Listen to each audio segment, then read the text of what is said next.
जय हिंद दोस्तों, स्वागत है आप सभी का आपके अपने परिवार द लॉजिकल साइंस में। मैं हूं आलोक सिंह आतिश और आज के इस वीडियो सेशन में हम लोग बात करने वाले हैं ग्रुप डी साइंस न्यूमेरिकल के 19वें क्लास की। जी हां दोस्तों, इससे पीछे के वीडियो सेशन में हम लोगों ने ग्रुप डी साइंस न्यूमेरिकल का 18वां क्लास देखा था, जहां पे इलेक्ट्रिसिटी चैप्टर को कंप्लीट करा था।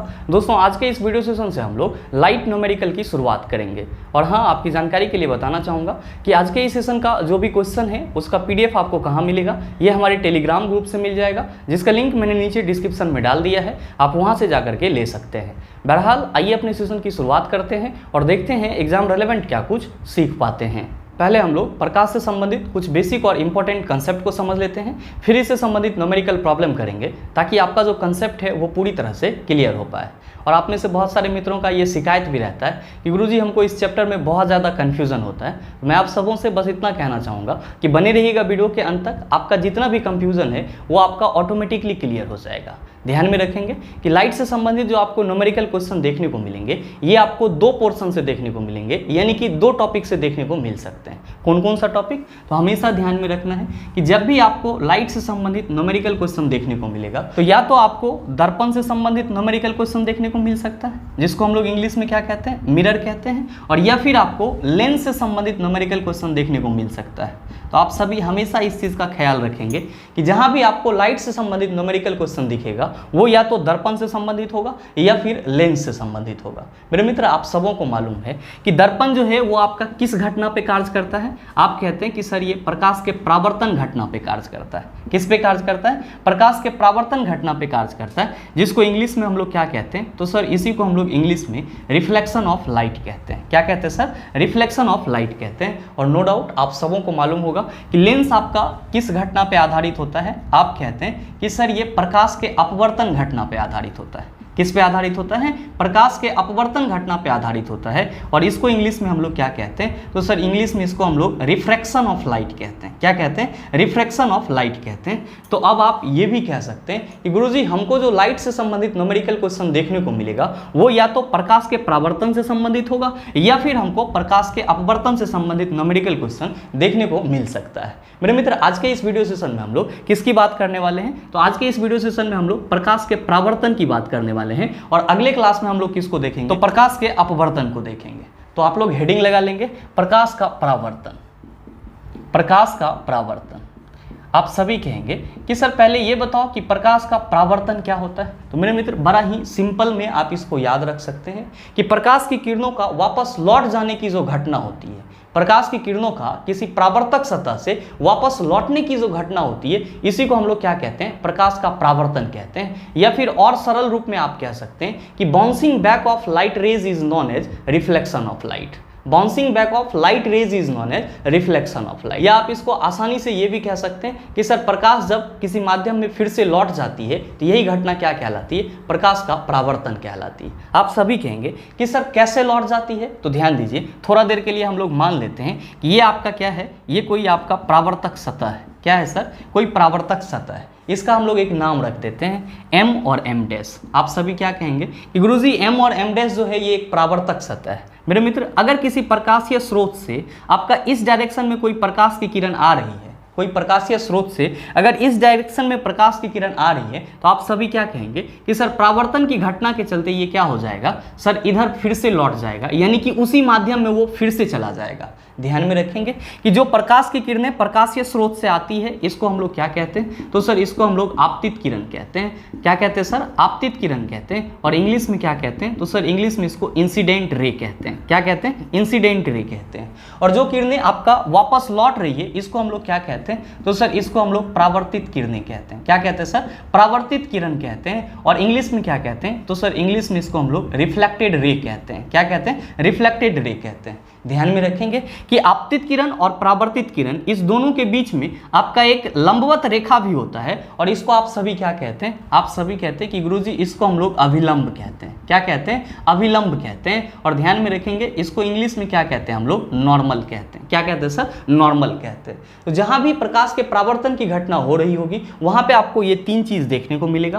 पहला आपतित किरण देखने को मिलेगा और दूसरा आपको परावर्तित किरण देखने को मिलेगा। और आपतित किरण और परावर्तित किरण के बीच में आप आप ऐसा एज्यूम कर सकते हैं कि कोई एक लंबवत रेखा भी होगा जो क्या कहलाएगा, आपका अभिलंब कहलाएगा, नॉर्मल कहलाएगा। ध्यान में रखिएगा कि ये आपका अभिलंब परावर्तक सतह के जिस बिंदु पर टकराता है उसको हम लोग क्या कहते हैं, तो सर उसको हम लोग अभिलंब बिंदु कहते हैं। यानी कि ये वाला जो पॉइंट है ये क्या कहलाएगा, आप कहेंगे कि सर ये अभिलंब बिंदु कहलाएगा। ध्यान में रखेंगे, इसी को इंग्लिश में हम लोग क्या कहते हैं, तो सर इंग्लिश में इसको नॉर्मल पॉइंट कहते हैं। क्या कहते हैं सर, नॉर्मल पॉइंट कहते हैं। मेरे मित्र आप सभी के मन में चल रहा होगा कि सर यहाँ पे जो प्रकाश की परावर्तन की घटना हो रही है तो क्या ये किसी नियम के तहत हो रही है, बिल्कुल हो रही है। और हमेशा ध्यान में रखेंगे जहां भी परावर्तन की घटना होगी किस नियम के थ्रू होगी, आप सभी कहेंगे परावर्तन के नियम के थ्रू होगी। किस नियम के थ्रू होगी, आप कहेंगे कि परावर्तन के नियम के थ्रू होगी। मेरे मित्र आप सबों को मालूम होगा कि परावर्तन के नियम आपके पास कितने हैं, आप सभी कहते हैं कि सर परावर्तन के नियम हमारे पास 2 हैं। कितने हैं सर, 2 हैं।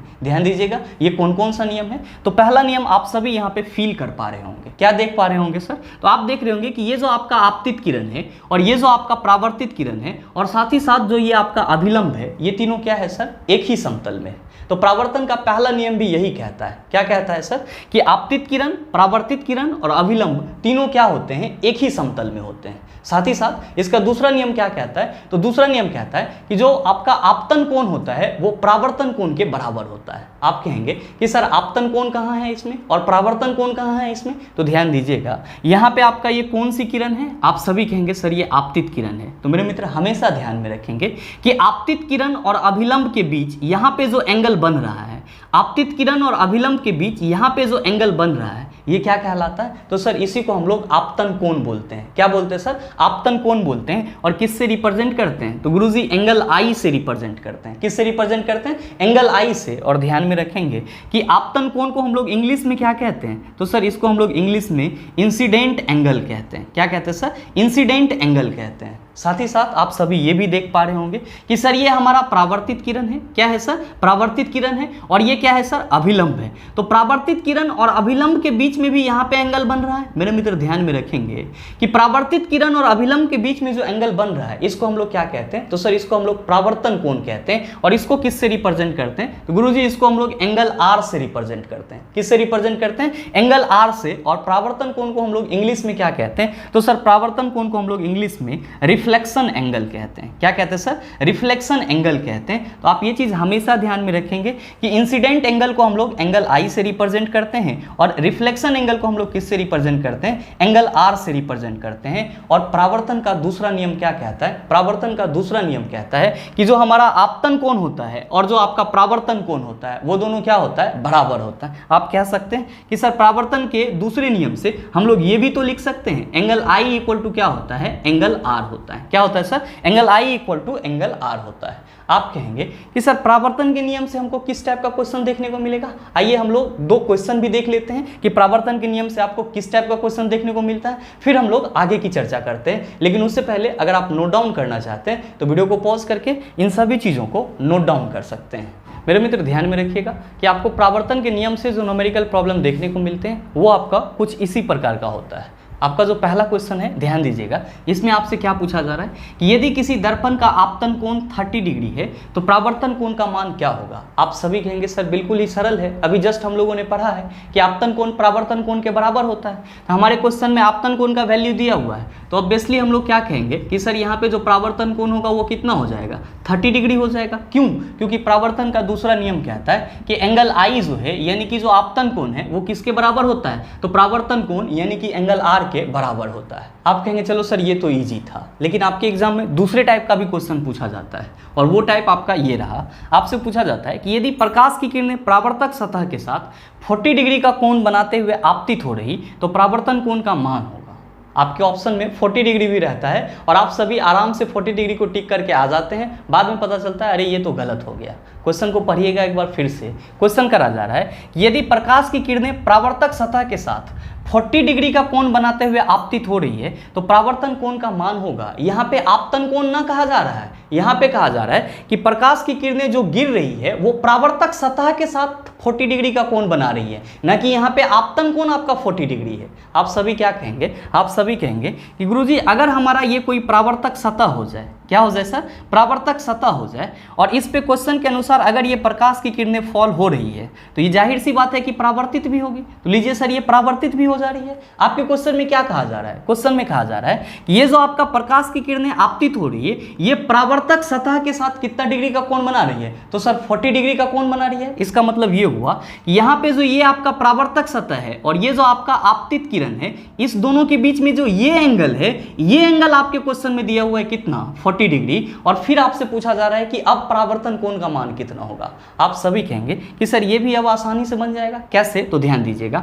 आप कहेंगे कि सर जब परावर्तन की घटना होगी तो जाहिर सी बात है कि यहाँ पे नॉर्मल भी होगा। तो लीजिए हम एक नॉर्मल ड्रॉ कर देते हैं। आप सभी क्या कहेंगे, आप सभी कहेंगे कि सर ये जो हमारा अभिलंब है, ये जो हमारा अभिलंब है यानी कि जो नॉर्मल है, ये क्या कर रहा है, तो सर आपतन कोण और परावर्तन कोण को अलग अलग बांट रहा है। क्या कर रहा है सर, आपतन कोण और परावर्तन कोण को अलग अलग बांट रहा है। थोड़ा सा ध्यान दीजिएगा कि ये अगर आपका यहाँ पे इस सतह पे लंब है या फिर आप इसको अभिलंब कहते हैं, तो जरा सा आप ये बताइए कि ये पूरा एंगल आपका कितना होगा, ये पूरा एंगल क्या होगा। आप सभी कहेंगे कि सर ये पूरा एंगल तो 90 डिग्री हो जाएगा। क्या हो जाएगा सर, 90 डिग्री हो जाएगा। आप ये बताइए कि ये पूरा एंगल क्या होगा। आप कहेंगे सर ये पूरा एंगल भी 90 डिग्री होगा। क्या होगा सर, पूरा एंगल भी 90 डिग्री होगा। इसका मतलब ये हुआ कि ये जो आपका अभिलंब है, ये क्या करता है, आपतन कोण और परावर्तन कोण को दो बराबर भाग में बांट देता है। ध्यान दीजिएगा, आपके क्वेश्चन में क्या कहा जा रहा है, क्वेश्चन में कहा जा रहा है कि जो आपका आपतित किरण है, ये परावर्तक सतह के साथ 40 डिग्री का कोण बना रहा है। तो आप सभी क्या कहेंगे कि सर जब ये पूरा कोण 90 डिग्री है और ये हमारा 40 डिग्री है, तो ये हमारा क्या हो जाएगा। आप कहेंगे सर 50 डिग्री होगा। इसका मतलब क्या हुआ, ये जो आपका आपतित किरण है और ये जो अभिलंब है, ये आपका कौन सा एंगल है। आप कहेंगे गुरुजी ये तो हमारा आपतन कोण है। क्या है, आपतन कोण है। तो अब आपको ये पता चल गया कि आपतन कोण का वैल्यू कितना है। आप कहेंगे 50 डिग्री। तो आप बताइए कि परावर्तन कोण कितना हो जाएगा। आप सभी कहेंगे कि सर परावर्तन के नियम से परावर्तन कोण भी कितना हो जाएगा, 50 डिग्री हो जाएगा। तो इस टाइप के भी क्वेश्चन पूछे जाते हैं। तो बस आप वहाँ पे क्वेश्चन को थोड़ा ध्यान से पढ़िएगा, बाकी आपको कोई दिक्कत नहीं होगा। उम्मीद करते हैं समझ पाए होंगे। आइए अब हम लोग बात कर लेते हैं कि दर्पण के लिए आपका क्या इंपॉर्टेंट फॉर्मूला होता है और फिर उससे संबंधित क्या न्यूमेरिकल क्वेश्चन है। लेकिन उससे पहले अगर आप नोट डाउन करना चाहते हैं तो पॉज कर इन सारे चीज़ों को नोट डाउन कर सकते हैं। अब हम लोग बात कर लेते हैं दर्पण की, मिरर की। मेरे मित्र कहने की कोई ज़रूरत नहीं है, आप सबों को मालूम है कि दर्पण कितने प्रकार के होते हैं। आप सभी कहते हैं सर 2 प्रकार के होते हैं। पहला होता है समतल दर्पण, जिसको हम लोग इंग्लिश में क्या कहते हैं, प्लेन मिरर कहते हैं। और दूसरा आपका होता है गोलीय दर्पण, जिसको हम लोग इंग्लिश में क्या कहते हैं, स्फेरिकल मिरर कहते हैं। और आप सभी ये भी कहते हैं कि सर जिस दर्पण का परावर्तक सतह समतल होता है वो क्या कहलाता है, समतल दर्पण कहलाता है। और जिस दर्पण का परावर्तक सतह गोलीय होता है वो क्या कहलाता है, गोलीय दर्पण कहलाता है। साथ ही साथ आप सबों को ये भी मालूम है कि गोलीय दर्पण कितने प्रकार के होते हैं। आप सभी कहते हैं कि गोलीय दर्पण 2 प्रकार के होते हैं। पहला कौन सा होता है, तो पहला होता है आपका अवतल दर्पण। पहला कौन सा होता है, अवतल दर्पण, जिसको हम लोग इंग्लिश में क्या कहते हैं, तो सर इसको हम लोग इंग्लिश में कॉनकेव मिरर कहते हैं। क्या कहते हैं, कॉनकेव मिरर। और दूसरा आपका क्या होता है, तो दूसरा होता है सर उत्तल दर्पण, जिसको आप इंग्लिश में क्या कहते हैं, तो सर इसको इंग्लिश में हम लोग कन्वेक्स मिरर कहते हैं। क्या कहते हैं, कन्वेक्स मिरर कहते हैं। इसका मतलब ये हुआ कि जो गोलीय दर्पण है ये कितने प्रकार के हैं। आप कहेंगे 2 प्रकार का। पहला कौन सा, अवतल दर्पण, दूसरा आपका उत्तल दर्पण। आप सभी के मन में चल रहा होगा कि गुरुजी क्या समतल दर्पण से भी न्यूमेरिकल क्वेश्चन पूछे जाते हैं। जी सर, समतल दर्पण से भी आपको न्यूमेरिकल क्वेश्चन देखने को मिलते हैं, लेकिन इसका जो लेवल होता है वो बिल्कुल ही ईजी होता है। और समतल दर्पण से संबंधित न्यूमेरिकल क्वेश्चन को करने के लिए सिर्फ और सिर्फ आपको 3 बातें ध्यान में रखना है। कौन कौन सा बात, तो पहला ध्यान में रखिएगा कि समतल दर्पण में वस्तु दूरी किसके बराबर होती है, प्रतिबिंब दूरी के बराबर होती है। समतल दर्पण में वस्तु दूरी किसके बराबर होती है, आप सभी कहेंगे कि सर प्रतिबिंब दूरी के बराबर होती है। और नो डाउट आप सबों ने कई बार इस चीज़ को पढ़ा भी होगा कि समतल दर्पण में जितना आगे वस्तु रखेंगे प्रतिबिंब दर्पण के उतना ही पीछे बनेगा। इसका मतलब ये हुआ कि जितना हमारा वस्तु दूरी होगा उतना ही क्या होगा सर, प्रतिबिंब दूरी भी होगा। साथ ही ध्यान में रखेंगे कि जब आप किसी समतल दर्पण के सामने भी वेग से दौड़ेंगे, जब आप किसी समतल दर्पण के सामने भी वेग से दौड़ेंगे या फिर चलेंगे, तब जो आपका प्रतिबिंब उधर से आ रहा होगा आपकी ओर, आपके दर्पण में, तो उस प्रतिबिंब का वेग क्या होगा, आप कहेंगे कि सर हमारे वेग का 2 गुना हो जाएगा। जैसे कि मान लीजिए कि ये आपका कोई एक समतल दर्पण है। ये क्या है सर, कोई एक समतल दर्पण है और इधर से कोई व्यक्ति क्या कर रहा है सर, भी वेग से दर्पण की ओर जा रहा है। इधर से कोई व्यक्ति भी वेग से दर्पण की ओर जा रहा है, तो इस व्यक्ति का जो प्रतिबिंब दर्पण के पीछे बनेगा, इस व्यक्ति का जो प्रतिबिंब दर्पण के पीछे बनेगा वो भी क्या होगा सर, आता हुआ मालूम पड़ेगा। तो ध्यान में रखेंगे कि जो प्रतिबिंब का वेग होगा वो क्या हो जाएगा, तो इसके वेग का दोगुना हो जाएगा। यानी कि अगर ये भी वेग से दर्पण की ओर जा रहा है तो प्रतिबिंब जो है ये इसकी ओर किस वेग से आएगा, तो आप सभी कहेंगे सर जब दोगुना हो जाएगा तो 2 भी वेग से आएगा। तो हमेशा ध्यान में रखिएगा, या फिर आप चाहें तो नोट डाउन कर सकते हैं कि समतल दर्पण में, समतल दर्पण के सामने, ये भी कह सकते हैं कि समतल दर्पण के सामने कोई व्यक्ति अगर भी वेग से चलता है, भी वेग से चलता है, तो उसकी प्रतिबिंब की गति या उसकी प्रतिबिंब का वेग कितना होता है सर, 2 भी होता है। कितना होता है, 2 भी होता है। तो ये भी आपके लिए एक इंपॉर्टेंट पॉइंट है, आप इसका खास ख्याल रखेंगे।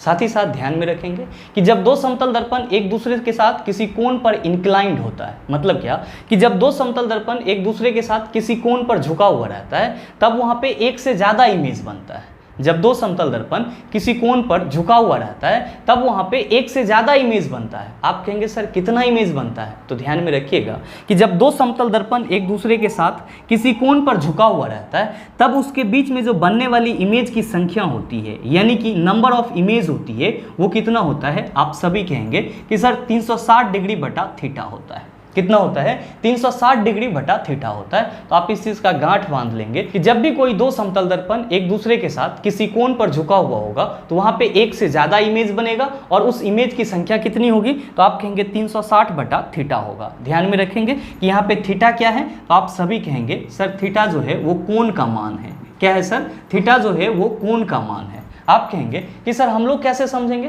तो एग्जाम्पल के लिए थोड़ा देर के लिए आप मान लीजिए कि ये आपका 2 समतल दर्पण है। क्या है सर, 2 समतल दर्पण है और ये एक दूसरे के साथ कितना डिग्री के एंगल पे झुका हुआ है, तो मान लेते हैं कि ये एक दूसरे के साथ 45 डिग्री के एंगल पे झुका हुआ है। कितना डिग्री के एंगल पे झुका हुआ है, 45 डिग्री के एंगल पे झुका हुआ है। इसके बीच में जो टोटल नंबर ऑफ इमेज होगा, यानी कि प्रतिबिंबों की संख्या होगी, वो कितना होगा, आप सभी कहेंगे कि सर 360 डिग्री बटा 45 हो जाएगा। कितना हो जाएगा, 360 डिग्री बटा 45 हो जाएगा। ध्यान में रखिएगा यहाँ पे एक छोटा सा बात कि अगर 360 डिग्री बटा थीटा जो है इसका वैल्यू आपको सम आता है, अगर 360 डिग्री बटा थीटा का वैल्यू आपको क्या आता है, सम आता है, तब आपको क्या कर लेना है, तो सर -1 कर लेना है। क्या कर लेना है, -1 कर लेना है। और ध्यान में रखेंगे कि अगर 360 बटा थीटा का वैल्यू आपका क्या होता है, विषम होता है, 360 डिग्री बटा थीटा का वैल्यू विषम संख्या होती है, तब आप वहां पे 1 माइनस नहीं करेंगे। लेकिन अगर 360 बटा थीटा का वैल्यू सम संख्या होगा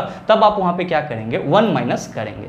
जैसे कि आप सभी कह रहे हैं कि गुरुजी हम यहाँ पे 360 बटा 45 किए, तो जब आप 360 को 45 से डिवाइड करेंगे आप सभी कहेंगे कि सर ये हो जाएगा 8। क्या हो जाएगा, 8। आप क्या देख रहे हैं कि 8 जो है वो क्या है, आपका सम संख्या है। तो क्या करेंगे यहाँ पे, तो सर 1 माइनस कर लेंगे। यानी कि जब 2 समतल दर्पण क्या होगा, एक दूसरे के साथ 45 डिग्री के एंगल पे झुका हुआ होगा, तब उसके बीच में टोटल नंबर ऑफ इमेज कितना बनेगा, आप सभी कहेंगे सर 7 बनेगा। ध्यान में रखेंगे यहाँ पे 360 बटा थीटा का वैल्यू क्या आ रहा था, सम संख्या आ रहा था, इसीलिए हमने क्या करा, सर -1 कर लिया। लेकिन ध्यान में रखेंगे कि जब आप 360 डिग्री बटा थीटा का वैल्यू विषम संख्या लाते हैं तब आपको वहां पे 1 माइनस नहीं करना है। देखिए अगर आपसे ये क्वेश्चन करा जाए कि 2 समतल दर्पण एक दूसरे के साथ 120 डिग्री के एंगल पे झुका हुआ है, यानी कि यहाँ पे थीटा का वैल्यू कितना है, 120 है, तो नंबर ऑफ इमेज कितना होगा, आप सभी क्या कहेंगे, आप सभी कहेंगे कि सर हम लोग देख लेंगे कि 360 बटा थीटा का वैल्यू क्या आ रहा है, तो यहाँ पे 360 बटा क्या हो जाएगा, 120 हो जाएगा। आप सभी कहेंगे 120 या 360 होता है। यहाँ पे आपका कितना आ रहा है सर, 3 आ रहा है, और 3 क्या है, सम संख्या या विषम संख्या, आप कहेंगे सर विषम संख्या है। यहाँ पे हम लोग क्या करेंगे, 1 माइनस नहीं करेंगे, यानी कि यहाँ पे कुल प्रतिबिंबों की संख्या कितनी होगी, आप कहेंगे सर 3 हो जाएगी। तो हमेशा ध्यान में रखेंगे कि अगर 360 बटा थीटा का वैल्यू सम संख्या है तो 1 माइनस कर लेना है, और अगर सम संख्या नहीं है, विषम संख्या है, तो 1 माइनस नहीं करना है। अगर आपको समतल दर्पण से संबंधित ये 3 पॉइंट मालूम है तो मेरे ख्याल से इससे संबंधित जो क्वेश्चन पूछे जाते हैं उसका जवाब आसानी से दे पाएंगे। आइए अब हम लोग बात कर लेते हैं गोलीय दर्पण की, लेकिन उससे पहले अगर आप नोट डाउन करना चाहते हैं तो वीडियो को पॉज करके इन सारे चीज़ों को नोट डाउन कर सकते हैं। अब हम लोग बात कर लेते हैं गोलीय दर्पण की। जैसा कि अभी जस्ट आप सबों ने देखा था कि गोलीय दर्पण कितने प्रकार के होते हैं। आप सभी कहते हैं कि सर गोलीय दर्पण जो है ये 2 प्रकार के होते हैं। कितने प्रकार के होते हैं? 2 प्रकार के। पहला कौन सा होता है? तो सर पहला होता है अवतल दर्पण। पहला कौन सा होता है? अवतल दर्पण। इसको इंग्लिश में हम लोग क्या कहते हैं? तो सर कॉनकेव मिरर कहते हैं। क्या कहते हैं? Concave mirror. और दूसरा आपका कौन सा होता है? तो दूसरा होता है उत्तल दर्पण। दूसरा होता है उत्तल दर्पण, जिसको हम लोग इंग्लिश में क्या कहते हैं? तो सर कॉन्वेक्स मिरर कहते हैं। क्या कहते हैं? कॉन्वेक्स मिरर कहते हैं। मेरे मित्र, गोलीय दर्पण से संबंधित न्यूमेरिकल क्वेश्चन को सॉल्व करने के लिए आपको अवतल दर्पण और उत्तल दर्पण का डायग्राम अच्छे से मालूम रहना चाहिए। अगर आपको डायग्राम अच्छे से मालूम है, मेरे ख्याल से न्यूमेरिकल क्वेश्चन में आपको किसी भी तरह की समस्या नहीं होगी। ध्यान में रखिएगा कि जब हम लोग अवतल दर्पण की बात करते हैं तो हम लोग कहते हैं कि सर अवतल दर्पण का जो बाहरी भाग होता है वो रजदित होता है, जबकि प्रकाश की परावर्तन कहाँ से होती है? तो सर इसके आंतरिक भाग से होती है। साथ ही साथ आप सभी क्या कहते हैं? आप सभी कहते हैं कि सर अवतल दर्पण पे यहाँ पे मध्य में एक लंब खींची हुई रहती है, जिसको हम लोग क्या कहते हैं? तो सर इसको हम लोग मुख्य अक्ष कहते हैं, प्रिंसिपल एक्सिस कहते हैं। और आप सभी इस पॉइंट को क्या कहते हैं? तो आप कहते हैं गुरुजी ये पोल कहलाता है, जिसको हम लोग हिंदी में क्या कहते हैं? ध्रुव कहते हैं। और ये वाला पॉइंट क्या होता है? आप सभी कहते हैं कि सर ये फोकस बिंदु होता है। क्या होता है? फोकस बिंदु होता है, या इसी को हम लोग इंग्लिश में क्या कहते हैं? फोकस पॉइंट कहते हैं। साथ ही साथ आपका ये पॉइंट क्या कहलाता है? आप कहते हैं कि सर ये वक्रता केंद्र कहलाता है। इंग्लिश में क्या कहलाता है? तो सर सेंटर ऑफ कर्वेचर कहलाता है।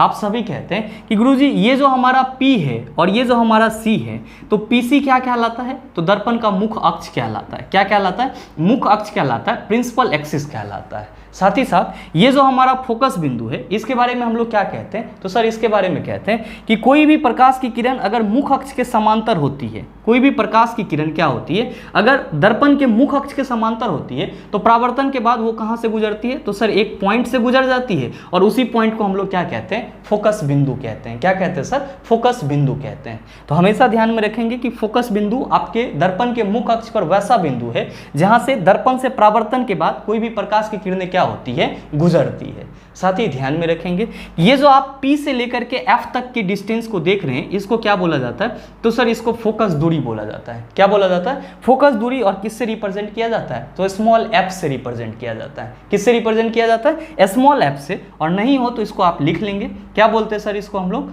फोकल लेंथ बोलते हैं। क्या बोलते हैं? फोकल लेंथ बोलते हैं। आप कहेंगे कि सर ये तो अवतल दर्पण की बात हो गई, ये बताओ कि उत्तल दर्पण का स्ट्रक्चर कैसा होता है? बिल्कुल ही सरल होता है। ध्यान में रखिएगा कि उत्तल दर्पण में जो प्रकाश की परावर्तन की घटना होती है वो बाहरी सतह से होती है, जबकि इसका आंतरिक पार्ट क्या होता है? तो सर आंतरिक पार्ट रजदित होता है। यहाँ पे भी क्या होगा सर? एक मुख्य अक्ष होगा, प्रिंसिपल एक्सिस होगा। और ध्यान में रखेंगे कि ये वाला पॉइंट क्या कहलाएगा? आप कहेंगे सर पोल कहलाएगा, ध्रुव कहलाएगा। साथ ही साथ उत्तल दर्पण में जो दर्पण का फोकस बिंदु होगा वो कहाँ पे होगा सर? तो सर दर्पण के पीछे होगा, यानी कि जिधर रजदित किया हुआ पार्ट है उधर होगा। और ये क्या होगा सर? आप कहेंगे सर वक्रता केंद्र हो जाएगा। आप सभी क्या कहते हैं? आप सभी कहते हैं कि गुरुजी उत्तल दर्पण में अगर कोई प्रकाश की किरणें मुख्य अक्ष के समांतर होती है, उत्तल दर्पण में अगर कोई प्रकाश की किरणें, मान लीजिए कि ये प्रकाश की किरणें इस प्रिंसिपल एक्सिस के क्या है? समांतर है, तो परावर्तन के बाद आपको कैसा प्रतीत होगा? ये फोकस से होकर के आ रही है, ऐसा मालूम चलेगा। जैसे कि अगर ये आपका प्रकाश की किरण इस दर्पण के मुख्य अक्ष के समांतर है, तो आप सभी कहेंगे कि सर हमको लगेगा कि ये ऐसे जा रहा है और फिर यहां से ये ऐसे आ रहा है। यानी कि आपको क्या लग रहा है कि परावर्तित किरण जो है वो कहीं ना कहीं दर्पण के पीछे से आ रहा है। कहां से आ रहा है? तो सर दर्पण के फोकस पॉइंट से होकर के आ रहा है, ऐसा हम लोगों को मालूम चलेगा। तो आप क्या कहते हैं उत्तल दर्पण के फोकस बिंदु के बारे में? कि उत्तल दर्पण का फोकस बिंदु वह बिंदु होता है जहां पे उत्तल दर्पण के मुख्य अक्ष के समांतर आती हुई प्रकाश की किरणें परावर्तन के बाद आती हुई प्रतीत होती है। पूर्ण रूप से आती नहीं है, आती हुई प्रतीत होती है। तो आप ये चीज भी ध्यान में रखेंगे। साथ ही साथ आप यहां भी कहेंगे कि सर ये जो P से लेकर के F तक की दूरी होगी ये क्या कहलाएगी? तो सर फोकस दूरी कहलाएगी। और इसको हम लोग किससे रिप्रेजेंट करते हैं? तो स्मॉल f से रिप्रेजेंट करते हैं। मेरे मित्र ध्यान में रखेंगे कि आप सभी यहाँ पे कह रहे हैं कि गुरुजी P से लेकर के F तक की दूरी क्या कहलाती है? फोकस दूरी कहलाती है। और ये जो हमारा PC है ये क्या कहलाता है? मुख्य अक्ष कहलाता है। भाई मेरे, ये जो आपका C है इसको आप वक्रता केंद्र कहते हो। और आप सभी क्या कहते हो कि गोलीय दर्पण जिस गोले का भाग होता है उसी का केंद्र क्या कहलाता है? वक्रता केंद्र कहलाता है। तो इस केंद्र से ये अगर मान लीजिए कि गोलीय दर्पण आपका किसी गोला का हिस्सा है तो ये गोला का पार्ट होगा, यानी कि ये परिधि होगा। आप क्या कहेंगे कि सर केंद्र केंद्र से परिधि पर डाला गया जो लंब होता है वो क्या होता है? आप कहते हैं सर त्रिज्या होता है। तो भाई मेरे आप ये भी कह सकते हो कि गुरुजी यहाँ पे पीसी जो है वो क्या है? तो सर वक्रता त्रिज्या है। क्या है सर? वक्रता त्रिज्या है। और वक्रता त्रिज्या को हम लोग किससे रिप्रेजेंट करते हैं? तो सर वक्रता त्रिज्या को हम लोग आर से रिप्रेजेंट करते हैं। और ये क्या होता है सर इंग्लिश में? तो सर इसको इंग्लिश में हम लोग रेडियस ऑफ कार्वेचर बोलते हैं। क्या बोलते हैं? रेडियस ऑफ कार्वेचर बोलते हैं। और मेरे मित्र ध्यान में रखेंगे कि आपके एग्जाम में जो क्वेश्चन पूछा जाता है कि किसी भी गोलीय दर्पण का जो फोकस दूरी होता है वो किसका आधा होता है, तो आप सभी क्या कहते हैं कि सर इसी वक्रता त्रिज्या का आधा होता है। आप सभी देख पा रहे होंगे कि ये P से लेकर के C तक की दूरी क्या कहलाती है? वक्रता त्रिज्या कहलाती है। इसके बीच में क्या है? फोकस पॉइंट है। तो आपको कहीं ना कहीं ऐसा आभास हो रहा होगा कि सर ये तो आधी दूरी पे है। और आप सभी क्या कह रहे हैं कि सर पोल से लेकर के फोकस तक की जो डिस्टेंस है इसको हम लोग फोकस दूरी कहते हैं। और इसीलिए तो हम लोग लिखते हैं क्या कि F इक्वल टू क्या होता है? R/2 होता है। F इक्वल टू क्या होता है सर? R/2 होता है। मेरे मित्र ध्यान में रखेंगे कि इसी को हम लोग लैंग्वेज में क्या कहते हैं? तो सर लैंग्वेज में कहते हैं कि गोलीय दर्पण की फोकस दूरी वक्रता त्रिज्या की आधी होती है। गोलीय दर्पण की फोकस दूरी किसकी आधी होती है? तो वक्रता त्रिज्या की आधी होती है। साथ ही साथ ध्यान में रखिएगा कि अब आपका ट्रेंड बदल चुका है। सीधे सीधे आपसे क्वेश्चन नहीं पूछा जाता है कि गोलीय दर्पण की फोकस दूरी क्या होती है, आप सीधे कह देंगे वक्रता त्रिज्या की आधी होती है। ऐसा क्वेश्चन नहीं मिलेगा। आपको क्वेश्चन क्या मिलेगा? तो गोलीय दर्पण की वक्रता त्रिज्या क्या होती है। आप सभी कंफ्यूज होते रहते हैं, कंफ्यूज नहीं होना है। मेरे मित्र आप कह रहे हैं F equal to R/2। R क्या है आपका? वक्रता त्रिज्या है। तो आप इसी रिलेशन से ये भी तो कह सकते हैं कि sir R equal to 2F। R equal to क्या हो जाएगा सर? 2F हो जाएगा। इसका मतलब ये हुआ कि गोलीय दर्पण की जो वक्रता त्रिज्या होती है वो उसके फोकस दूरी का दोगुना होता है। गोलीय दर्पण की जो वक्रता त्रिज्या होती है वो उसके फोकस दूरी का क्या होता है? दोगुना होता है। तो आप इस दोनों ही रिलेशन और दोनों ही फॉर्मूला को ध्यान में रखिएगा, आपके एग्जाम के लिए बहुत ही उपयोगी है। साथ ही साथ ये जो आपका फॉर्मूला है ये आपके अवतल दर्पण के लिए भी होता है और किसके लिए होता है सर? उत्तल दर्पण के लिए भी होता है, दोनों के लिए होता है। तो आप इसको माइंड में रखेंगे। अब आप कहेंगे कि सर हमारे एग्जाम में तो दर्पण सूत्र से भी क्वेश्चन पूछा जाता है और चिन्ह परिपाटी भी रहता है। आइए उसको भी समझते हैं। लेकिन उससे पहले अगर आप नोट डाउन करना चाहते हैं तो वीडियो को पॉज करके इन सारी चीज़ों को नोट डाउन कर सकते हैं। अब हम लोग बात कर लेते हैं दर्पण सूत्र की। ध्यान में रखिएगा कि दर्पण सूत्र को हम लोग इंग्लिश में क्या कहते हैं? तो सर इसी को हम लोग इंग्लिश में मिरर फॉर्मूला कहते हैं। क्या कहते हैं? मिरर फॉर्मूला, या आप चाहें तो हिंदी में भी लिख सकते हैं दर्पण सूत्र। क्या होता है सर? तो आप सबों को मालूम होना चाहिए कि दर्पण सूत्र होता है 1/F equal to 1/V plus 1/U। क्या होता है sir? 1/F equal to 1/V plus 1/U। ध्यान में रखेंगे यहाँ पे F क्या है? आप सभी कहेंगे कि सर ये फोकस दूरी है। F क्या है? फोकस दूरी है। V क्या है? आप सभी कहेंगे सर ये प्रतिबिंब दूरी है। क्या है सर? प्रतिबिंब दूरी है। और साथ ही साथ आपका U क्या है? आप सभी कहेंगे सर ये वस्तु दूरी है। क्या है सर? वस्तु दूरी है। अब आप सभी के मन में चल रहा होगा कि सर प्रतिबिंब दूरी हम लोग कहाँ से मापते हैं और वस्तु दूरी कहाँ से मापते हैं। ध्यान दीजिएगा, थोड़ा सा समझिएगा। यहाँ पे मान लीजिए कि ये आपका कोई क्या है? अवतल दर्पण है। क्या है सर? अवतल दर्पण है। और ये क्या है सर इसका? तो सर ये ध्रुव है। और ये क्या है? तो सर इसका फोकस पॉइंट है। और ये क्या है? तो सर वक्रता केंद्र है। थोड़ा देर के लिए आप मानिएगा कि यहाँ पे हम लोग क्या कर रहे हैं? वक्रता केंद्र पर एक ऑब्जेक्ट को रख दे रहे हैं। ये AB क्या है आपका? वस्तु है। AB क्या है सर? वस्तु है। तो इस ऑब्जेक्ट को जब हम लोग यहाँ पे रख रहे हैं तो प्रतिबिंब कहाँ पे बनेगा? आप सभी कहते हैं कि सर जब वस्तु को वक्रता केंद्र पे रखा जाता है तो प्रतिबिंब भी कहाँ बनता है सर? वक्रता केंद्र पर ही बनता है। और ये A' और B' आपका क्या है सर? प्रतिबिंब है। ध्यान दीजिए, बात किसकी कर रहे हैं? तो हम लोग वस्तु दूरी और प्रतिबिंब दूरी की बात कर रहे हैं कि कहाँ से मापेंगे। हमेशा ध्यान में रखेंगे कि दर्पण में जितनी भी दूरी मापी जाती है वो दर्पण के ध्रुव से मापी जाती है। कहाँ से मापी जाती है सर? दर्पण के ध्रुव से मापी जाती है। तो जब आप दर्पण के ध्रुव से इधर आएंगे, दर्पण के ध्रुव से इधर आएंगे तो आप सभी क्या कहेंगे कि दर्पण के ध्रुव से लेकर के वस्तु जहां तक रखी होगी, दर्पण के ध्रुव से लेकर के वस्तु जहां तक रखी होगी वहां तक की दूरी क्या कहलाएगी? आप कहेंगे वस्तु दूरी कहलाएगी। साथ ही साथ आप देख रहे हैं कि प्रतिबिंब नीचे बन रहा है तो प्रतिबिंब दूरी भी हम लोग कहां से मापेंगे? दर्पण के ध्रुव से ही मापेंगे। तो दर्पण के ध्रुव से लेकर के प्रतिबिंब आपका जहां बन रहा है वहां तक की जो दूरी होगी वो क्या कहलाएगा? आप कहेंगे प्रतिबिंब दूरी कहलाएगा। सिर्फ और सिर्फ आपको इंपॉर्टेंट पॉइंट क्या ध्यान में रखना है कि जितनी भी दूरी मापी जाएगी वो कहां से मापी जाएगी? दर्पण के ध्रुव से मापी जाएगी, पोल से मापी जाएगी। तो आपको क्या याद रखना है दर्पण सूत्र में कि 1/F जो है वो किसके बराबर होती है? तो 1/V प्लस 1/U के बराबर होती है। आप सभी कहेंगे कि सर हम लोग चिन्ह परिपाटी का यूज कैसे करते हैं। यहाँ पे बड़ा ही सरल है, आपको थोड़ा भी परेशान नहीं होना है। आप सबों को ये चीज़ तो मालूम होगा, जैसे हम लोग कोई ग्राफ ड्रॉ करते हैं तो आप सभी क्या कहते हैं, आप सभी कहते हैं कि सर ये एक्स एक्सिस हो जाता है और ये क्या होता है हमारा एक्स डैश एक्सिस होता है, और ये क्या होता है हमारा वाई एक्सिस, और ये क्या होता है वाई डैश एक्सिस, और बीच में क्या रहता है सर, तो ओरिजिन रहता है। आप सभी क्या कहते हैं, आप सभी कहते हैं कि सर इधर वाला जो भाग होता है ये पॉजिटिव होता है, ऊपर वाला भाग पॉजिटिव होता है, इधर वाला भाग निगेटिव होता है, और नीचे वाला पार्ट क्या होता है सर, निगेटिव होता है। बस यही ग्राफ आपको अपने माइंड में रखना है, ध्यान में रखेंगे। जैसे अभी आपका यहाँ पे क्या है सर, एक अवतल दर्पण बना हुआ है, हम क्या कर रहे हैं कि इसको एक ग्राफ पे प्लेस कर दे रहे हैं। मान लीजिए कि ये आपका ग्राफ का क्या है सर, वर्टिकल लाइन है, और ये आपका ग्राफ का क्या है सर, हॉरिजेंटल लाइन है। ये आपका ग्राफ का क्या है सर, वर्टिकल लाइन है, और ये क्या है, हॉरिजेंटल लाइन। वर्टिकल लाइन बोले तो खड़ी रेखा, और हॉरिजेंटल बोले तो क्षैतिज रेखा। आप सभी क्या कहेंगे, आप सभी कहेंगे कि सर ग्राफ के नियम के अनुसार जो ऊपर वाला है ये क्या हो जाएगा, प्लस होगा, और ये क्या होगा सर, प्लस होगा। नीचे वाला क्या होगा, माइनस होगा, और इधर वाला क्या हो जाएगा सर, माइनस होगा। मेरे मित्र ध्यान में रखेंगे कि जब भी हम लोग चिन्ह परिपाटी की बात करते हैं, साइन कन्वेंशन की बात करते हैं, तो क्या कहते हैं कि आपतित किरण के दिशा में मापी गई दूरियां, आपतित किरण की दिशा में मापी गई दूरियां यानी कि डिस्टेंस क्या होती है, धनात्मक होती है। क्या होती है, धनात्मक होती है। जबकि आपतित किरण के विपरीत दिशा में मापी गई दूरियां क्या होती है, ऋणात्मक होती है। आप कहेंगे इसको कैसे समझेंगे, इसको भी आसानी से समझ सकते हैं। जैसे कि मान लीजिए कि ये जो आपका दर्पण था, अभी जस्ट आपने देखा था कि दर्पण के वक्रता केंद्र पे आपने वस्तु को रखा था, इसका जो प्रतिबिंब बनेगा तो जाहिर सी बात है कि इस वस्तु से क्या होगा सर, प्रकाश की किरणें निकलेगी। तो प्रकाश की किरणें कैसे निकलेगी, तो आप कहेंगे सर इस तरह से निकलेगी।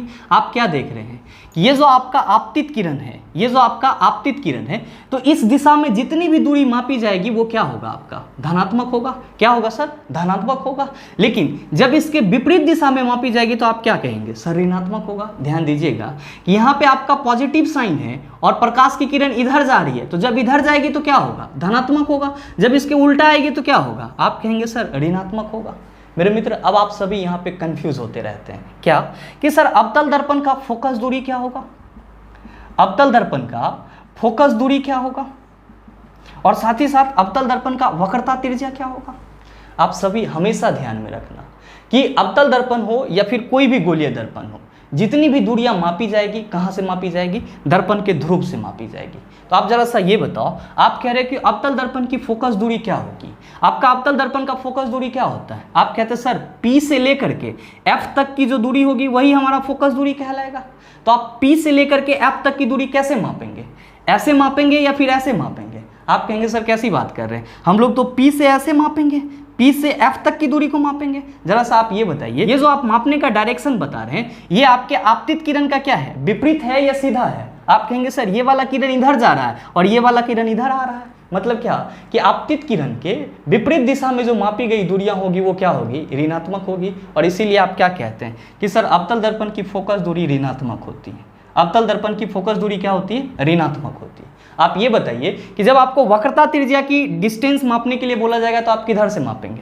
आप कहेंगे सर फिर से मापेंगे, तो इधर ही P से लेकर के यहाँ तक C तक का डिस्टेंस मापेंगे। फिर कहेंगे सर विपरीत दिशा में माप रहे हैं, तो सर अवतल दर्पण की जो वक्रता त्रिज्या होती है वो भी क्या होती है, ऋणात्मक होती है। और हमेशा ध्यान में रखिएगा, जब भी आप दर्पण सूत्र से संबंधित न्यूमेरिकल क्वेश्चन सॉल्व करेंगे तो वहाँ पे आपको साइन कन्वेंशन यानी कि चिन्ह परिपाटी का जो नियम है उसको फॉलो जरूर करना होगा। तो हमेशा ध्यान में रखिएगा कि अवतल दर्पण की जो फोकस दूरी होती है वो ऋणात्मक होती है, साथ ही साथ वक्रता त्रिज्या क्या होती है सर, ऋणात्मक होती है। मेरे मित्र ध्यान में रखेंगे। अगर उत्तल दर्पण की बात करा जाए तो आप सभी क्या कहेंगे कि सर अगर हमारा ये उत्तल दर्पण है तो ये हमारा क्या हो जाएगा सर, पोल हो जाएगा, और ये क्या होगा सर, फोकस पॉइंट होगा, और ये क्या होगा, वक्रता केंद्र होगा। मेरे मित्र ध्यान दीजिएगा, हमने आपको बताया कि आपतित प्रकाश की दिशा में मापी गई सभी दूरियां क्या होगी, धनात्मक होगी। जो उत्तल दर्पण का फोकस पॉइंट है वो क्या है सर, आप सभी कहेंगे सर ये प्लस वाले साइड में है। ये क्या है सर, प्लस वाले साइड में है, और प्रकाश की किरण इधर से ही जाएगी। प्रकाश की किरण क्या होगी सर, इधर से ही जाएगी।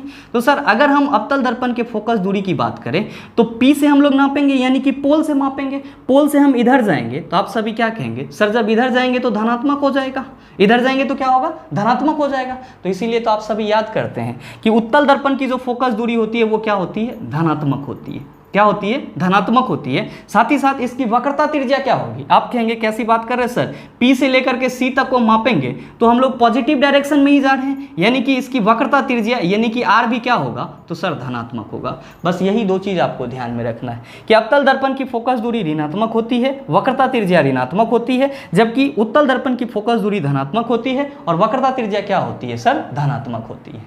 आप सभी कहेंगे कि सर वस्तु दूरी कैसे मापेंगे, तो मेरे मित्र अवतल दर्पण हो या उत्तल दर्पण हो, वस्तु जब भी रखा जाएगा तो दर्पण के सामने रखा जाएगा। जैसे मान लीजिए कि ये आपका अवतल दर्पण है तो वस्तु को आप यहाँ पे रखेंगे, तो सर जब आप इधर से मापेंगे तो आप सभी क्या कहेंगे कि सर जब हम इधर से मापेंगे इधर तो हम क्या देख रहे हैं कि आपतित किरण के विपरीत दिशा में जा रहे हैं। और ध्यान दीजिएगा जब आप उत्तल दर्पण की बात करेंगे तो आप कहेंगे सर यहाँ भी वस्तु को हम इसी साइड रखेंगे, तो आप क्या देख रहे हैं कि सर अगर हम P से इधर वस्तु दूरी को मापे तो क्या होगा सर, हम फिर से ऋणात्मक साइड की ओर बढ़ रहे हैं। तो हमेशा ध्यान में रखेंगे कि वस्तु दूरी आपका दोनों ही कंडीशन में, अवतल और उत्तल दोनों के लिए क्या होता है, चिन्ह परिपाटी के अनुसार ऋणात्मक होता है। तो आप चाहें तो इस चीज को भी लिख लेंगे कि वस्तु दूरी को क्या किया जाता है सर, U से रिप्रेजेंट किया जाता है और ये हमेशा क्या होता है सर, ऋणात्मक होता है। ये हमेशा क्या होता है, ऋणात्मक होता है। क्यों ऋणात्मक होता है, तो ये जब भी रखा जाएगा तो दर्पण के सामने रखा जाएगा और दर्पण में हम लोग जितना भी दूरी मापते हैं कहाँ से मापते हैं, तो दर्पण के ध्रुव से मापते हैं। साथ ही आप सभी कहेंगे कि सर अगर हमारा वास्तविक प्रतिबिंब बनेगा तब उसके लिए हम लोग साइन क्या यूज करेंगे, और आभासी प्रतिबिंब बनेगा तब उसके लिए हम लोग क्या साइन यूज करेंगे। मेरे मित्र बिल्कुल ही आसान है। आप सभी क्या कहेंगे कि सर जब हमारा वास्तविक प्रतिबिंब बनेगा, कौन सा प्रतिबिंब बनेगा सर, वास्तविक प्रतिबिंब बनेगा, तो जाहिर सी बात है कि जितने भी वास्तविक प्रतिबिंब होंगे वो दर्पण के इसी साइड बनेगा, क्योंकि अवतल दर्पण में तो सिर्फ एक ही केस में हमारा प्रतिबिंब दर्पण के पीछे बनता है। तो ध्यान में रखिएगा कि जब प्रतिबिंब आपका दर्पण के सामने बनेगा, जैसे कि ये आपका प्रतिबिंब बन रहा है वक्रता केंद्र पे, तो आप यहां से यहां तक आएंगे तो आप क्या कहेंगे कि सर जब वास्तविक प्रतिबिंब की बात करेंगे तो हम देख रहे हैं कि वास्तविक प्रतिबिंब की दूरी क्या होगी, ऋणात्मक होगी। क्या होगी सर, ऋणात्मक होगी। तो यहां पे आप क्या देख रहे हैं कि ऋणात्मक तो होगी, साथ ही साथ क्या होगी सर, उल्टा होगी। तो आप सभी याद रख लेना कि वास्तविक प्रतिबिंब के सेंस में, वास्तविक प्रतिबिंब के सेंस में हम लोग कौन सा साइन लगाएंगे, तो सर माइनस साइन लगाएंगे। कौन सा साइन लगाएंगे, माइनस साइन लगाएंगे। और आभासी प्रतिबिंब के सेंस में, यानी कि जब हमारा प्रतिबिंब क्या बन रहा होगा सर, काल्पनिक बन रहा होगा, तब हम लोग कौन सा साइन लगाएंगे, तो सर पॉजिटिव साइन लगाएंगे।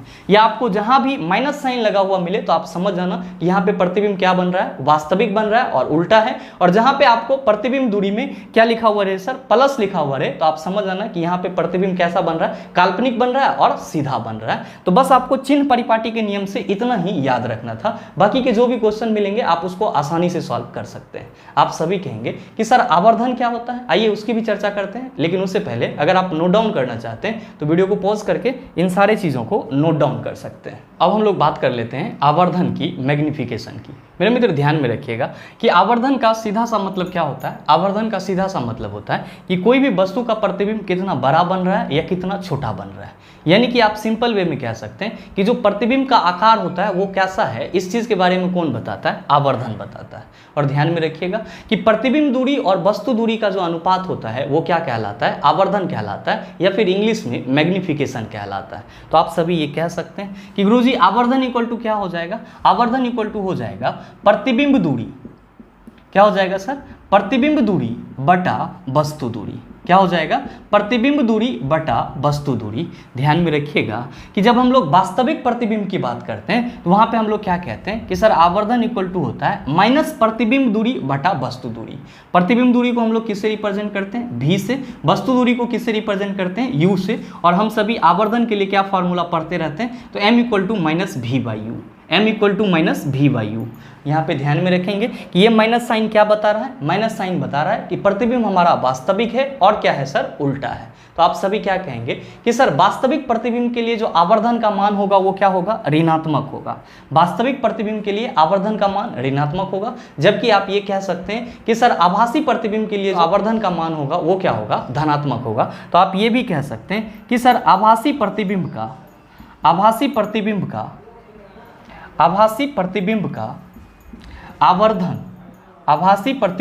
आवर्धन क्या होता है, धनात्मक होता है। क्या होता है सर, धनात्मक होता है। साथ ही साथ ध्यान में रखिएगा कि अगर आपके क्वेश्चन में क्या दिया हुआ है सर, प्रतिबिंब की ऊंचाई और वस्तु की ऊंचाई दिया हुआ है, तो प्रतिबिंब की ऊंचाई और वस्तु की ऊंचाई के अनुपात को भी हम लोग क्या कहते हैं, आवर्धन कहते हैं। क्या कहते हैं सर, आवर्धन कहते हैं। और इसके लिए हम लोग क्या फार्मूला लिखते हैं, तो सर फार्मूला लिखते हैं MO = HI/HO। MO equal to क्या लिखते हैं, HI/HO। ध्यान में रखेंगे कि ये HI क्या है, तो आपका हाइट ऑफ इमेज है। क्या है सर, हाइट ऑफ इमेज है। और साथ ही साथ ये HO क्या है, तो आप कहेंगे सर हाइट ऑफ ऑब्जेक्ट है। क्या है सर, हाइट ऑफ ऑब्जेक्ट है। तो आप इसको हिंदी में क्या कहेंगे, हिंदी में कहेंगे कि सर ये प्रतिबिंब की ऊंचाई है। क्या है सर, ये प्रतिबिंब की ऊंचाई है। और ये क्या है सर, तो सर ये वस्तु की ऊंचाई है। क्या है सर, वस्तु की ऊंचाई है। तो अगर आपके क्वेश्चन में प्रतिबिंब दूरी और वस्तु दूरी दिया हुआ है और आवर्धन पूछा जाए तो आप ये फार्मूला लगाएंगे। और अगर आपके क्वेश्चन में प्रतिबिंब की ऊंचाई और वस्तु की ऊंचाई दिया हुआ है तब आप आवर्धन के लिए ये वाला फार्मूला लगाएंगे। तो दोनों में से जो आपको पूछा जाएगा आप उसका यूज करेंगे। मेरे मित्र, आपके रिफ्लेक्शन ऑफ लाइट से न्यूमेरिकल संबंधित जितने भी क्वेश्चन पूछे जाएंगे वो सारे क्वेश्चन आपका जितना मैंने आपको फार्मूला बताया है इनसे सॉल्व हो जाएगा। तो अगर आपको इन सभी फार्मूला पे एक अच्छा पकड़ हो जाता है, इससे संबंधित जो भी क्वेश्चन पूछा जाएगा आप उसका जवाब आसानी से दे सकते हैं। आइए चलते हैं क्वेश्चन की दुनिया में, लेकिन उससे पहले अगर आप नोट डाउन करना चाहते हैं तो वीडियो को पॉज करके इन सारे चीज़ों को नोट डाउन कर सकते हैं। आपका जो पहला क्वेश्चन है आज के इस सेशन का, क्वेश्चन नंबर 1, बड़ा ही आसान सा सवाल आपसे पूछा जा रहा है कि प्रकाश की गति डैश है। आपका ऑप्शन दिया हुआ है 3 × 10⁻⁻8 मीटर सेकेंड, दूसरा ऑप्शन है 10⁸ मीटर सेकेंड, और आपका तीसरा ऑप्शन है 3 × 10⁸ मीटर पर सेकेंड, और चौथा ऑप्शन है 3 × 10⁻⁻8 मीटर पर सेकेंड। क्या होगा इसका आंसर? मेरे मित्र, आप सभी क्या कहेंगे, आप सभी कहेंगे कि सर लाइट की जो स्पीड होती है, लाइट की जो स्पीड होती है वो कितनी होती है, तो 3 × 10⁸ मीटर पर सेकेंड।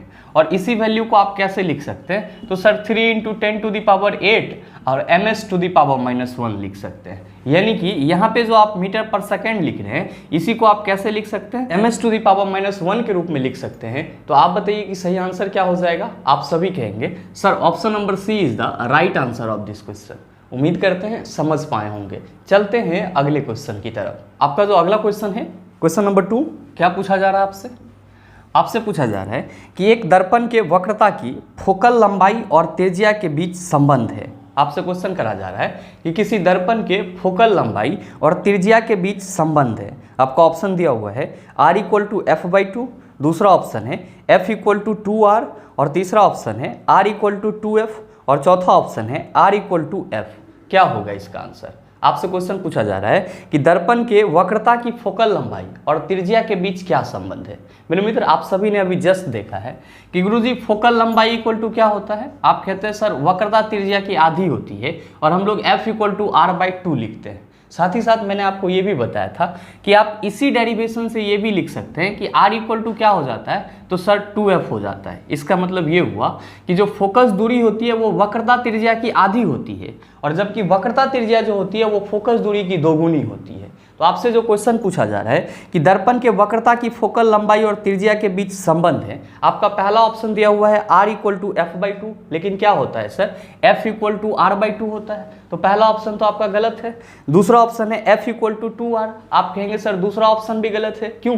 क्योंकि F = R/2 होता है और R = 2F होता है, तो F = 2R तो होता नहीं है। आपका तीसरा ऑप्शन है R = 2F, आप कहेंगे कि सर हमारा तीसरा ऑप्शन बिल्कुल ही सही संबंध है, क्योंकि हम सभी देख रहे हैं यहाँ पे कि जो वक्रता त्रिज्या है वो फोकस दूरी की क्या होती है, दोगुनी होती है। तो आप बताइए सही आंसर क्या होगा? आप सभी कहेंगे sir option number C is the right answer of this question. मेरे मित्र, आपके चौथे ऑप्शन में क्या दिया हुआ है, तो R = F दिया हुआ है, जो कि कभी होता ही नहीं है। उम्मीद करते हैं समझ पाए होंगे। चलते हैं अगले क्वेश्चन की तरफ। आपका जो अगला क्वेश्चन है, क्वेश्चन नंबर 3, क्या पूछा जा रहा है? बड़ा ही आसान सा सवाल आपसे पूछा जा रहा है कि दर्पण का सूत्र है। अब आप बताइए कि आपसे अगर इस टाइप का क्वेश्चन पूछा जाएगा तो आपसे ना बनेगा, आप कहेंगे सर आसानी से बना लेंगे। आप सभी ने अभी जस्ट क्या देखा है कि सर दर्पण सूत्र होता है 1/f = 1/v + 1/u। क्या होता है sir? 1/f = 1/v + 1/u। F क्या है? आप कहेंगे सर ये फोकल दूरी है, और साथ ही साथ V क्या है? आप कहेंगे सर ये प्रतिबिंब दूरी है, और U क्या है सर? तो वस्तु दूरी है। तो आप अपने ऑप्शन में देखिए कि किस ऑप्शन में आपको ये रिलेशन दिया हुआ है। आपका पहला ऑप्शन दिया हुआ है है 1/f plus 1/u equal to 1/v। आप कहेंगे सर बिल्कुल ही गलत है। दूसरा ऑप्शन है 1/f plus 1/v equal to 1/u। आप कहेंगे सर दूसरा ऑप्शन भी गलत है। तीसरा ऑप्शन है 1/u plus 1/v equal to 1/f। आप कहेंगे कि सर हमारा जो तीसरा ऑप्शन है वो सही है, जबकि चौथा ऑप्शन क्या है 1/u minus 1/v equal to 1/f। जबकि दर्पण सूत्र में कभी भी सर प्रतिबिंब दूरी और वस्तु दूरी को हम लोग माइनस करते ही नहीं है। तो आप सभी क्या कहेंगे sir option number C is the right answer of this question. और ऑप्शन नंबर सी में इसी फॉर्मूला को कैसे लिखा गया है तो 1/v plus 1/u equal to 1/f लिखा गया है। तो आप इस फॉर्मूला को इस तरह से लिखो या फिर इस तरह से लिखो, दोनों ही कंडीशन में बात बराबर है। उम्मीद करते हैं समझ पाए होंगे। चलते हैं अगले क्वेश्चन की तरफ। आपका जो अगला क्वेश्चन है क्वेश्चन नंबर 4, बड़ा ही आसान सा सवाल। ये भी आपके ग्रुप डी एग्जाम में जो लाइट से संबंधित न्यूमेरिकल क्वेश्चन पूछे गए हैं वे सब के सब कुछ इसी तरह का है। आपसे जो क्वेश्चन पूछा जा रहा है कि एक गोलाकार दर्पण जिसकी वक्रता त्रिज्या r है कि फोकस दूरी कितनी होगी। बताइए ना बनेगा। आपसे क्वेश्चन पूछा जा रहा है कि कोई गोलाकार दर्पण है जिसकी वक्रता त्रिज्या r है तो इसकी फोकस दूरी कितनी होगी। आप सभी कहेंगे कि सर f इक्वल टू क्या होता है r/2 होता है। तो आप बताइए सही आंसर क्या हो जाएगा। आप सभी कहेंगे sir option number A is the right answer of this question. उम्मीद करते हैं समझ पाए होंगे। चलते हैं अगले क्वेश्चन की तरफ। आपका जो अगला क्वेश्चन है क्वेश्चन नंबर 5, क्या पूछा जा रहा है। आपसे पूछा जा रहा है कि यदि एक अवतल दर्पण की वक्रता त्रिज्या 6.2 सेंटीमीटर है तो इसकी फोकस लंबाई डैश सेंटीमीटर होगी। बताइए ना बनेगा। आपसे क्वेश्चन पूछा जा रहा है कि यदि एक अवतल दर्पण की वक्रता त्रिज्या, कोई अवतल दर्पण है जिसकी वक्रता त्रिज्या कितनी है तो सर r इक्वल टू दिया हुआ है हमारे क्वेश्चन में 6.2 सेंटीमीटर है। आपसे पूछा जा रहा है कि इसकी फोकस लंबाई क्या होगी। मेरे मित्र आप सभी क्या कहेंगे कि गुरुजी ये हो जाएगा f इक्वल टू r/2, यानी कि 6.2 को जब हम लोग 2 से डिवाइड करेंगे तो यहाँ से पॉइंट हटाएंगे तो नीचे 0 आ जाएगा। आप सभी कहेंगे कि सर ये हो जाएगा 31 दूना 62 और 2 दहें 20, ये हो जाएगा आपका 31/10। जब आप इसको सॉल्व करेंगे तो क्या कहेंगे कि सर फोकस लंबाई जो है वो हो जाएगा 3.1 सेंटीमीटर। तो आप बताइए सही आंसर क्या होगा। आप सभी कहेंगे sir option number C is the right answer of this question. उम्मीद करते हैं समझ पाए होंगे। चलते हैं अगले क्वेश्चन की तरफ। आपका जो अगला क्वेश्चन है क्वेश्चन नंबर 6, क्या पूछा जा रहा है आपसे। आपसे पूछा जा रहा है कि एक अवतल दर्पण सूर्य के सामने इस तरह से रखा गया है कि सूर्य की किरणों का अभिसरण दर्पण के मुख्य अक्ष पर 5 सेंटीमीटर दूर एक बिंदु पर होता है। अब यदि 3 सेंटीमीटर लंबी एक मोमबत्ती को दर्पण के मुख्य अक्ष पर 10 सेंटीमीटर की दूरी पर रखा जाए तो मोमबत्ती का प्रतिबिंब कितनी दूर बनेगा। आपका ऑप्शन दिया हुआ है 5 सेंटीमीटर, दूसरा ऑप्शन है 15 सेंटीमीटर, तीसरा ऑप्शन है 10 सेंटीमीटर और चौथा ऑप्शन है 20 सेंटीमीटर।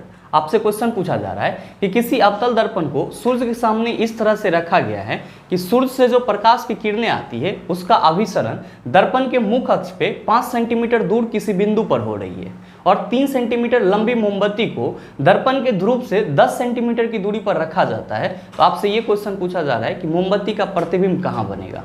मेरे मित्र आप सभी क्या कहेंगे। आप सभी कहेंगे कि सर अगर इसके लिए डायग्राम बनाया जाए, हम कह सकते हैं कि ये हमारा कोई एक अवतल दर्पण है और ये अवतल दर्पण का क्या हो जाएगा, पोल हो जाएगा। साथ ही साथ क्या होगा सर, तो सर ये फोकस होगा यहाँ पे और ये क्या होगा सर, तो ये सर वक्रता केंद्र हो जाएगा। मेरे मित्र ध्यान दीजिएगा, क्वेश्चन में क्या कहा जा रहा है कि इस अवतल दर्पण को सूर्य के सामने रखा जा रहा है। सूर्य के सामने इस तरह से रखा जा रहा है कि इससे जो प्रकाश की किरणें आ रही है वो अभिसरण के बाद दर्पण में मुख्य अक्ष पे कितना दूरी से गुजर रहा है, तो 5 सेंटीमीटर की दूरी से गुजर रहा है। भाई मेरे आप सभी ध्यान में रखना कि सूर्य से जो प्रकाश की किरणें आती है वो समांतर किरण पुंज के रूप में आती है। किस रूप में आती है सर, समांतर किरण पुंज के रूप में आती है। तो आप सभी क्या कहेंगे, आप सभी कहेंगे कि सर जब सूर्य से प्रकाश की किरणें समांतर किरण पुंज के रूप में आती है तो जाहिर सी बात है कि अवतल दर्पण पे भी जब ये गिरेगी तो समांतर किरण पुंज के रूप में ही गिरेगी। आप सभी क्या कहेंगे, आप सभी कहेंगे कि सर जब ये समांतर किरण पुंज के रूप में गिरेगी तो ये मुख्य अक्ष के समांतर होगी। और आप सबों ने देखा है कि अगर कोई प्रकाश की किरणें मुख्य अक्ष के समांतर होती है तो परावर्तन के बाद वो कहाँ से होकर के गुजरती है, तो आप सभी कहेंगे सर परावर्तन के बाद फोकस से होकर के गुजर जाती है। कहां से होकर के गुजर जाती है, फोकस से होकर के गुजर जाती है। आपके क्वेश्चन में क्या कहा जा रहा है, आपके क्वेश्चन में कहा जा रहा है कि जो सूर्य से प्रकाश की किरणें आ रही है उसका अभिसरण कहां पे हो रहा है, तो सर अभिसरण जो है मुख्य अक्ष पे 5 सेंटीमीटर दूर किसी बिंदु पे हो रहा है। अभिसरण का मतलब क्या हुआ, केंद्रित कहां पे हो रहा है, केंद्रित बोले तो परावर्तित कहां से हो जा रहा है। आप सभी कहेंगे हमारे क्वेश्चन में जो कहा जा रहा है कि जो आपका सूरज की किरणों का अभिसरण हो रहा है वो मुख्य अक्ष पर 5 सेंटीमीटर के दूर किसी बिंदु पे हो रहा है। इसका मतलब ये हुआ कि सर अभिसरण तो फोकस पॉइंट से ही होगा और ध्रुव से लेकर के फोकस पॉइंट तक की जो दूरी होगी वो हमारे क्वेश्चन में कितना दिया हुआ है, 5 सेंटीमीटर दिया हुआ है। क्यों? क्योंकि जब अभिसरण होगा तो जाहिर सी बात है कि वो किसी न किसी बिंदु पर केंद्रित हो रहा होगा और परावर्तन के बाद जितनी भी प्रकाश की किरणें मुख्य अक्ष के समांतर आएगी वो कहां पे केंद्रित होगा, तो सर फोकस पे केंद्रित होगा। तो आप बताइए कि आपके क्वेश्चन में फोकल दूरी कितना दिया हुआ है? आप कहेंगे सर फोकल दूरी 5 सेंटीमीटर दिया हुआ है। अच्छा, यहाँ पे पॉजिटिव लेंगे या नेगेटिव लेंगे? आप सभी कहेंगे सर अवतल दर्पण की जो फोकस दूरी होती है वो क्या होती है, ऋणात्मक होती है। तो यहाँ पे हम लोग क्या लेंगे, f इक्वल टू -5 सेंटीमीटर लेंगे। क्या लेंगे सर? -5 सेंटीमीटर लेंगे। फिर क्या कहा जा रहा है? फिर कहा जा रहा है कि इसी अवतल दर्पण पे 3 सेंटीमीटर लंबी एक मोमबत्ती को दर्पण के ध्रुव से 10 सेंटीमीटर की दूरी पर रखा जा रहा है। यानी कि दर्पण के ध्रुव से 10 सेंटीमीटर की दूरी पे रखा जाएगा तो आप क्या कहेंगे कि सर उसको तो वक्रता केंद्र पर रखा चला जाएगा। कहां पे रखा चला जाएगा सर? वक्रता केंद्र पर रखा चला जाएगा। और आप ऐसे भी कह सकते हैं कि सर अगर कोई भी वस्तु दर्पण के वक्रता केंद्र पर रखी हुई रहती है तो प्रतिबिंब उसका कहां पे बनता है, वक्रता केंद्र पे ही बनता है। लेकिन यहाँ पे हम लोग कैलकुलेट कर लेते हैं। ध्यान दीजिएगा कि आपके क्वेश्चन में क्या कहा जा रहा है कि ये जो आपका मोमबत्ती रखा हुआ है इसकी दर्पण के ध्रुव से कितना दूरी है सर? तो आप कहेंगे 10 सेंटीमीटर। तो जरा सा आप ये बताइए यहाँ पे वस्तु दूरी क्या हो जाएगा? आप सभी कहेंगे कि सर वस्तु दूरी -10 सेंटीमीटर हो जाएगा। कितना हो जाएगा? -10 सेंटीमीटर। आप कहेंगे सर यहाँ पे माइनस क्यों लिए? तो मेरे मित्र ध्यान में रखेंगे कि जब भी हम लोग दर्पण सूत्र से संबंधित न्यूमेरिकल प्रॉब्लम करते हैं तो वहां पे चिन्ह परिपाटी के नियम को फॉलो करना अत्यंत ही आवश्यक है। बगैर इसके आपका आंसर सही आ ही नहीं सकता है। आप सभी ने क्या देखा है? आप सभी ने देखा है कि सर वस्तु दूरी चाहे अवतल दर्पण में हो या फिर उत्तल दर्पण में हो हमेशा क्या होगा सर? तो निगेटिव ही होगा, यानी कि ऋणात्मक ही होगा। आपसे क्या पूछा जा रहा है कि जब इस मोमबत्ती को दर्पण के ध्रुव से 10 सेंटीमीटर की दूरी पर रखा जा रहा है तो प्रतिबिंब दूरी कितना होगा, यानी कि प्रतिबिंब कितना दूर बनेगा। आप सभी क्या कहेंगे कि सर हमसे क्वेश्चन पूछा जा रहा है कि v इक्वल टू व्हाट। मेरे मित्र आप सभी जानते हैं कि 1/f इक्वल टू क्या होता है? तो 1/v प्लस 1/u होता है। इसी को हम लोग क्या कहते हैं? दर्पण सूत्र कहते हैं। आपको क्या निकालना है? प्रतिबिंब दूरी निकालना है। आप सभी क्या कह सकते हैं कि गुरुजी ये हो जाएगा 1/v equal to 1/f minus 1/u। क्या हो जाएगा? 1/v equal to 1/f minus 1/u। मेरे मित्र ध्यान दीजिएगा, जब आप यहाँ पे सॉल्व करेंगे सारे वैल्यू को रख करके तो आप कहेंगे सर 1/-5 हो जाएगा, साथ ही ये माइनस आपका क्या हो जाएगा?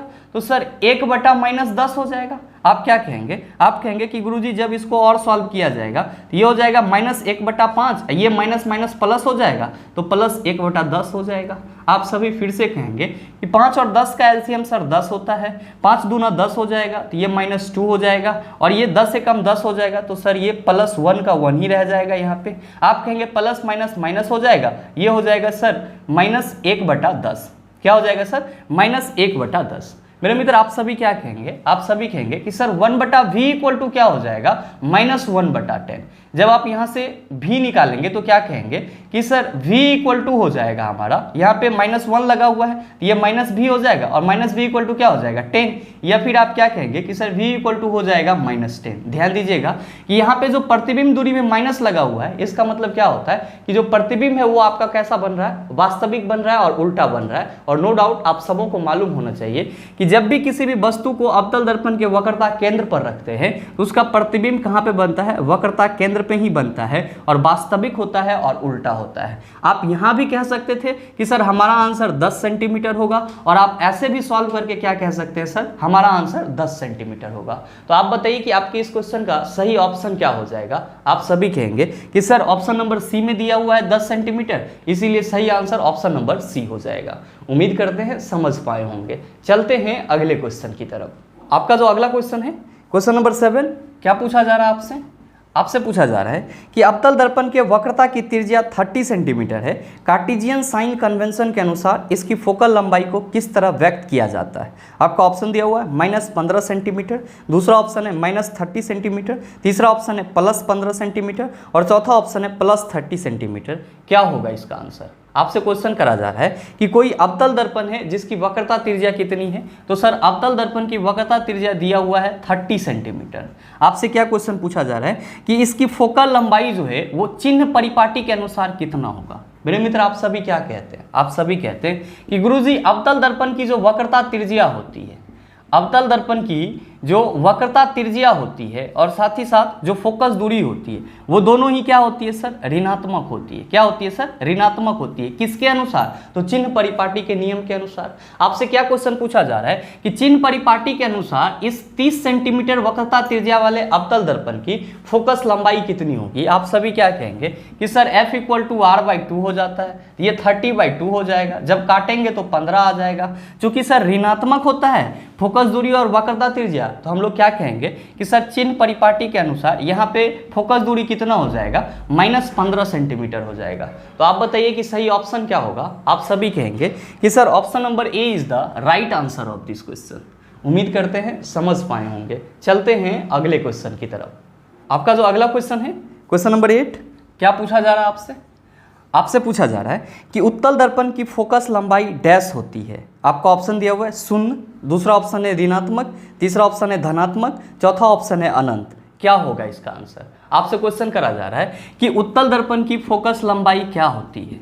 उत्तल दर्पण की फोकस लंबाई क्या होती है। मेरे मित्र आप सभी क्या कहते हैं, आप सभी कहते हैं कि गुरुजी उत्तल दर्पण की वक्रता त्रिज्या, उत्तल दर्पण की वक्रता त्रिज्या और साथ ही फोकस लंबाई, साथ ही फोकस लंबाई यानी कि वक्रता त्रिज्या को अगर हम r से रिप्रेजेंट करें और फोकस लंबाई को हम f से रिप्रेजेंट करें तो ये दोनों ही क्या होता है, तो सर ये दोनों ही चिन्ह परिपाटी के नियम के अनुसार उत्तल दर्पण में धनात्मक होता है। क्या होता है सर, धनात्मक होता है। तो आप बताइए सही आंसर क्या होगा। आप कहेंगे sir option number C is the right answer of this question.